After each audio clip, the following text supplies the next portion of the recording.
जानकी जीवनस्मरण जय जय राम पार्वती पते हर हर महादेव पुंडलीक वरदा हरि विठ्ठल श्री अनंतकोटी ब्रह्मांड नायक राजाधिराज सच्चिदानंद सद्गुरु श्री ब्रह्मचैतन्य महाराज की जय. श्री महाराजांची हरिपाठ सेवा सुरू आहे आणि आज आपण 18वा अभंग बघणार आहे. हरिवंश पुराण हरिनाम कीर्तन हरिविण सौजन्य नेणे काही. त्या नरा लाधले वैकुंठ जोडले सकळ घडले तीर्थाटन.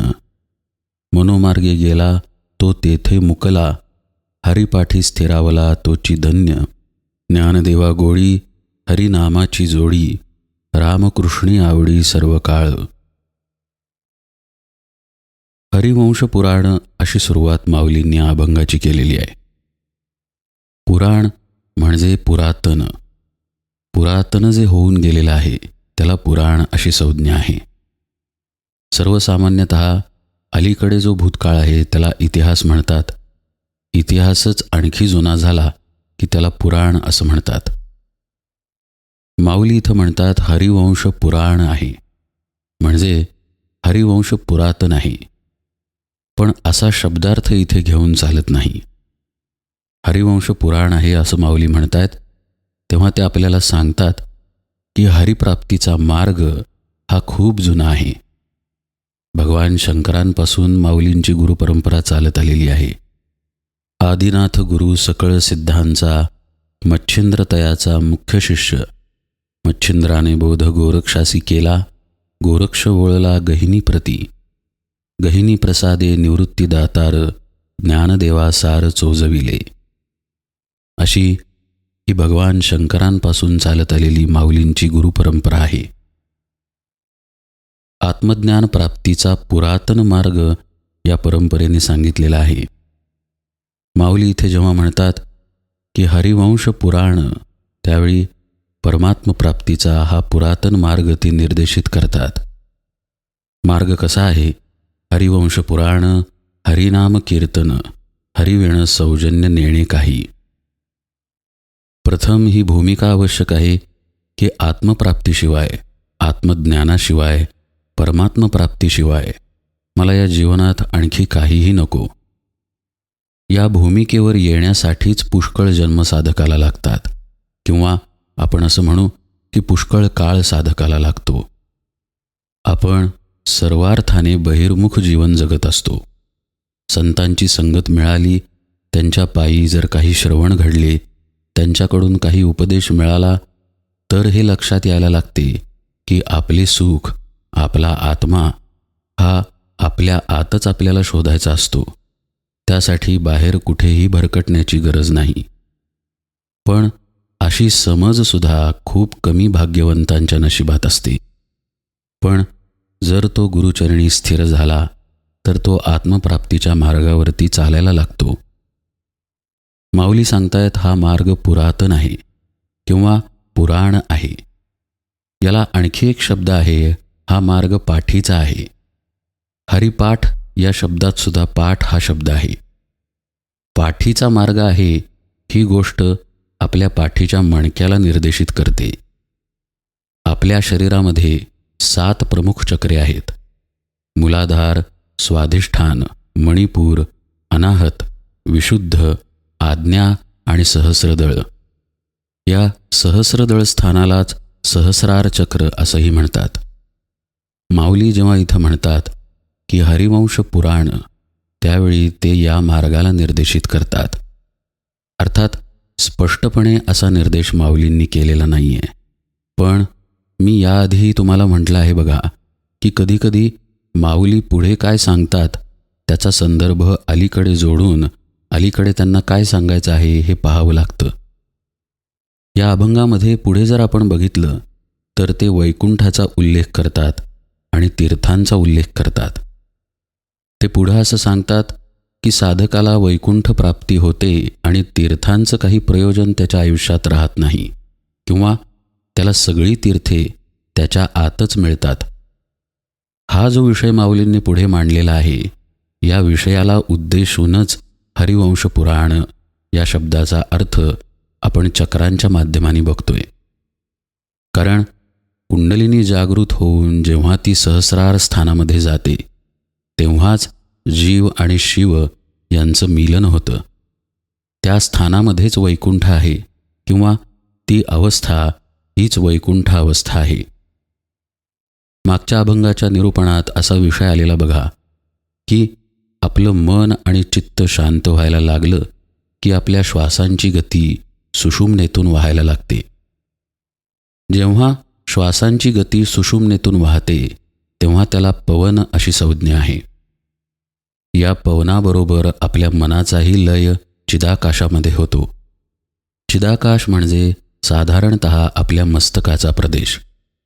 हा प्रदेश भ्रूमध्यस्थान म्हणजेच आज्ञाचक्रापासून सुरू होतो आणि जिथे आपले सहस्रदळ स्थान किंवा सहस्रार चक्र निर्देशित केलेले आहे त्या भागापर्यंतचा जो लंबगोल तयार होतो त्या प्रदेशाला चिदाकाश अशी संज्ञा आहे. या चिदाकाशात अन्यही काही स्थाने चक्रे येतात, पण तो आत्ताचा विषय नाही. मुख्यतः आज्ञाचक्र आणि वरचे सहस्रदळ स्थान किंवा सहस्रदळ स्थानाला खाली चिकटून ब्रह्मरंध्र नावाचे स्थान असते. या स्थानांच्या प्रदेशातच मनाचा लय पवनाबरोबर होतो आणि मनाचा लय झाल्यानंतर आत्मसाक्षात्कार साधकाला आपोआप घडून येतो. पूर्वीही आपण पाहिलं आहे की आत्मा हा स्वसंवेद्य आहे. कुठल्याही माध्यमाने आत्म्याला जाणता येत नाही, त्याला ओळखता येत नाही. आत्माच आत्म्याला ओळखतो आणि ही प्रक्रिया आपोआप घडणारी आहे. त्याच्या आड येणारे फक्त मन आहे, देहबुद्धी आहे. ती बाजूला झाली की ही प्रक्रिया आपोआप घडते आणि साधकाला आत्मसाक्षात्कार होतो. हा जो मार्ग आहे तो पुराण आहे, पुरातन आहे. त्याला हरिवंश पुराण अशी संज्ञा माऊली वापरतात. अर्थातच या मार्गाने चढणे ही प्रक्रिया म्हणजेच साधन, आणि साधनालाच कीर्तन असा शब्द इथं माऊलींनी वापरला आहे. म्हणून माऊली दोन्ही शब्द मिळून हरिवंश पुराण, हरिनाम कीर्तन असा उल्लेख इथं करतात. सद्गुरू जेव्हा शिष्याला अनुग्रह देतात त्यावेळी त्यांच्यातील शक्ती ते शिष्यामध्ये संक्रमित करतात. त्यांच्याकडे जी शक्ती असते ती त्यांची अशी नसून ती खरं पाहता गुरुतत्वाची शक्ती असते, गुरुपरंपरेची शक्ती असते. त्या शक्तीचे जेव्हा साधकामध्ये शिष्यामध्ये संक्रमण होते तेव्हा त्याचा सुषुम्नेचा मार्ग खुला होतो. पहिल्यांदा तो बंद असतो. या सुषुम्नेची किल्ली सद्गुरूंकडेच आहे. आधी तो मार्ग बंद असल्यामुळे कितीही ध्याननामाचे प्रयत्न साधकाने केले तरी साधक आज्ञाचक्राच्या वरील प्रवास करू शकत नाही. साक्षात्कार मात्र त्याला सहस्रार स्थानामध्येच होतो. त्यामुळे सद्गुरू हे अपरिहार्य आहेत. सद्गुरू जेव्हा अशी शक्ती संक्रमित करतात तेव्हा सुषुम्ना खुली होऊन साधकाचा साधन मार्ग प्रशस्त होतो. काही संप्रदायांमध्ये कुंडलिनी जागृती करण्याची पद्धत आहे. त्याला कुंडलिनी योग अशीही संज्ञा आहे. तेव्हा मूलाधार स्थानी असलेली कुंडलिनी जागृत होते आणि स्वाधिष्ठान, मणिपूर, अनाहत, विशुद्ध, आज्ञा अशा एक एक चक्रांचे भेदन करून ती सहस्रदळ स्थानामध्ये पोचते आणि मग तिथे जीव आणि शिव मिलन घडून जीवाला आत्मसाक्षात्कार होतो. अर्थात ही पद्धत फक्त कुंडलिनी योगातच आहे, हठयोगात आहे. सहज योग ही निराळी पद्धती आहे. सहज योगामध्ये भ्रूमध्यस्थानाचं महत्त्व आहे. साधक तिथे मनाला शांत करतो आणि मन पवनाला चिदाकाशात घेऊन जाते किंवा पवन मनाला चिदाकाशात घेऊन जाते आणि तिथे दोघांचा लय होऊन आत्मसाक्षात्कार होतो. या पुरातन मार्गाचे अनुसरण जो करतो तो हरिनाम कीर्तन करतो असं माऊली सांगतायत. हरिविण सौजन्य नेणे काही, कारण त्याच्या आयुष्याचं ध्येय मगाशी सांगितल्याप्रमाणे फक्त हरिप्राप्ती म्हणजेच आत्मप्राप्ती हेच असतं. काय होतं अशा साधकाचं? माऊली ते पुढच्या ओळीत सांगतात. त्या नरा लाधले वैकुंठ जोडले. वैकुंठ या अवस्थेमध्ये साधक प्रतिष्ठित होतो, म्हणजे जिवंतपणीच तो खरं म्हणजे वैकुंठवासी होतो. याचाही 2 पद्धतीने अर्थ आहे. मगाशी जसं सांगितलं तसं कुंडलिनी सहस्रारात जाते, किंवा मागच्याही अभंगात आलेला विषय की त्याची पवनाची श्वासाची गती मंद मंद होते आणि तो केवल कुंभक अवस्थेमध्ये पोचतो.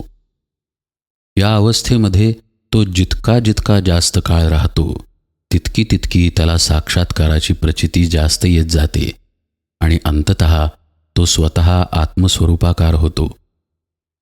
माऊली म्हणतात, अशा साधकाला तीर्थांना जाण्याची गरज पडत नाही. त्याला सगळी तीर्थे देहामध्येच भेटतात. माऊली शब्द वापरतात, सकळ घडले तीर्थाटन. आपण काय करतो? आपण देहावर असल्यामुळे बाहेर देव शोधायला जातो आणि निरनिराळ्या तीर्थांच्या जागी जाऊन आपल्याला असे वाटते की आपण देवदर्शन घेतले. एक गोष्ट लक्षात घ्या, तीर्थांना कमीपणा नाही आहे बरं का. तीर्थांच्या ठिकाणी शक्ती आहेच. फक्त गंमत अशी आहे की ती त्या तीर्थांच्या ठिकाणी गेले तरच अनुभवाला येते, अन्यथा येत नाही. जर मी घरी बसलो तर काशी विश्वेश्वराचा अनुभव येत नाही. काशी विश्वेश्वराला गेलो तर तिथल्या पिंडीतील ऊर्जा, स्पंदने मला जाणवतील आणि मला त्याची प्रचिती येईल. अर्थात ही तीर्थाच्या ठिकाणी प्रचिती येण्यासाठी सुद्धा आत साधना असावी लागते.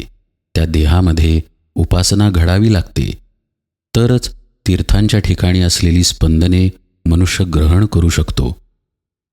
असं बघा, समजा चहामध्ये मी दगड बुडवला आणि चहामध्ये मी बिस्किट बुडवलं, तर चहा कशात मुरेल? अर्थातच बिस्किटामध्ये. म्हणजे चहा मुरवून घेण्याची क्षमता ज्याच्यात असेल त्याच्यात चहा मुरेल. मी समजा तीर्थक्षेत्री गेलो तर तेथील स्पंदने माझ्या आत मुरण्यासाठी मी उपासनेने तयार नको का? ही तयारी जितकी ज्याची जास्त, तितकी त्याला स्पंदने जास्त मिळतात, तितका त्याला अनुभव जास्त येतो. पण हा झाला तीर्थांचा विषय.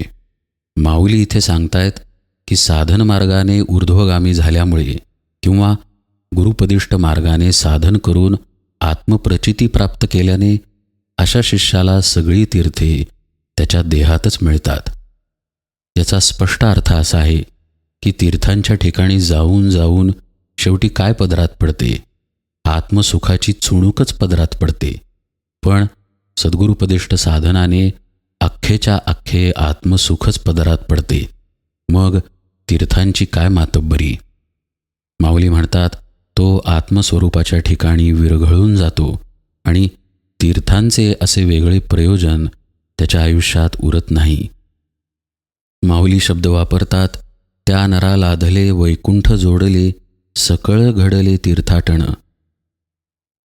मगाशी आपण कुंडलिनी योगाचा विषय धावत धावत पाहिला. पण इथे माऊली जो शब्द वापरतात तो सहज योगाशी संबंधित आहे. मनोमार्गे गेला तो तेथे मुकला, असं माऊली सांगतात. मगाशी आपण पाहिलं की वैकुंठ ही अवस्था आहे. तिथे साधक आत्मस्वरूपाकार होऊन जातो. अर्थातच त्याचा देहभाव तिथे राहत नाही, त्याला तो मुकतो. मुकणे म्हणजे गमावणे या अर्थाने माऊली इथे म्हणतात की मनोमार्गे गेला तो तेथे मुकला.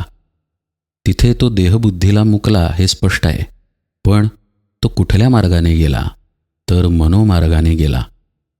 या मनोमार्गाचा विषय पूर्वी एकदा निरूपणामध्ये आलेला आहे, जेव्हा आपण अभंग पाहिला होता, संतांचे संगती मनोमार्गे गती.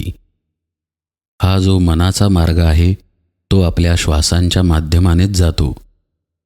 झोपताना आपले मन, आपले चित्त शांत होते. असे जेव्हा ते शांत होते तेव्हा आपले श्वास मनाबरोबर पुरीतत नावाच्या नाडीमध्ये शिरतात आणि महत्तत्वात लीन होतात. हेच जेव्हा पुरीततमध्ये शिरायच्याऐवजी सुषुम्नेमध्ये शिरतात तेव्हा साधक ध्यानामध्ये जातो.